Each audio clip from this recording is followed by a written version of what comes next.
Konnichiwa minasan, genki desu ka? Saturday ng umaga pa lang, umahon na ng bundok yung kapatid ko dyan. Sasama sana ako pero since walang bantay ang tindahan, kaya siya na lang ang pumaroon. May tiningnan lang ata siya doon pero nagulat na lang ako nung pagkabalik niya ay may dala ng malagkit na mais.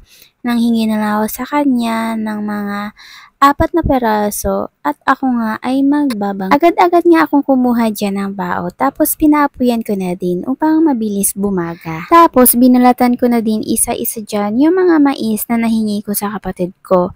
Ayan nga at hindi pa pantay yung pagkaputol ko dyan. Itong mga mais nga na to ay unang tanim pa nung first time na umulan nitong 2024. Kaya ganyan siya kaliliit pero ayos lang yan, at least nagbunga pa rin.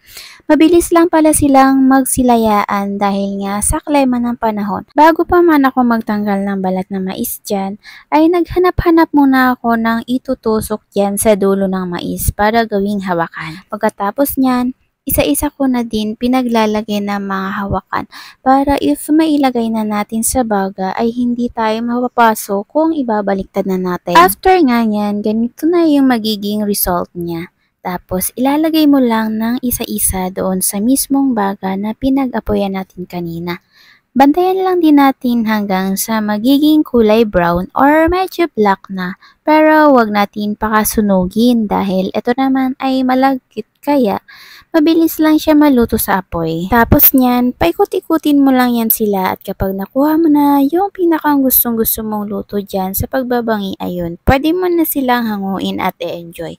Ganitong luto nga pala yung pinakang gusto ko dahil ito naman ay bagong ani at matamis na matamis pa.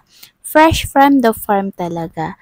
So I guess, yun lang for today's video minasan. Nawa may natutunan. Thank you for watching. See you on my next one. Jane!